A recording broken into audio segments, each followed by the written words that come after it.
এই জাতীয় পার্টি একবার ভাঙছে, তাই না? আমরা যে জাতীয় পার্টি না, এটা আলহামদুলিল্লাহ প্রমাণিত হয়েছে। জাতীয় পার্টি এই নির্বাচনে শুধু পায় না, কিন্তু নির্বাচনের সাথে 1% ভোট পায় না। তারা তো আমাদের দেশে ভোট ছিল, তাই না? একসময় রাষ্ট্র ক্ষমতায় ছিল, প্রায় 10 বছর রাষ্ট্র চালাইছে, 3বার পার্লামেন্টে বিরোধী দল ছিল, বিজেপি না। তাদের মন্ত্রী মিনিস্টারের কি অভাব নাই, কিন্তু এবার এককভাবে তারাও নির্বাচন করেছে, 1% ভোট পায় না, একজনের কেউ না। কিন্তু আপনারা এবার আমাদের তো ফলাফলে আমাদের আকাঙ্ক্ষা অনুযায়ী আমাদের ফলাফল হয় নাই, কিন্তু আমাদের বিপক্ষে রাখা আমরা অতীত থেকে অনেক ভালো ফলাফল করেছি, ঠিক না? অতীত থেকে কয়েক গুণ বেশি ভোট পেয়েছি।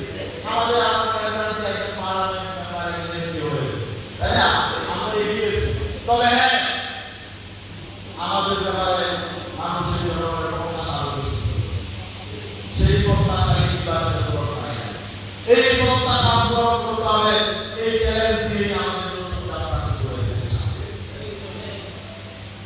এই লালমনিরহাট জেলা আমার কাকুর বলেছেন যে এখানে আমাদের চৌমা ইউনিয়নে যখন চেয়ারম্যান হয় তখন আপনাদের শুধুমাত্র বাংলাদেশে এই লালমনিরহাট জেলা এখানে একজন চেয়ারম্যান নাম টাকা নির্বাচন করেছে। এটা ঐতিহ্যবাহী জেলা। বাংলাদেশে সর্বপ্রথম ইসলামের আগমন হয়েছে জেলা, এখানে পাওয়া গেছে লালমনিরহাটে সেই ঐতিহাসিক সাহাবায়ে কেরামের যুগের প্রতি পাওয়া গেছে, সেই জেলা হলো লালমনিরহাট জেলা। আলহামদুলিল্লাহ এই লালমনিরহাট জেলায় আমাদের প্রত্যেকটা এলাকায় প্রত্যেক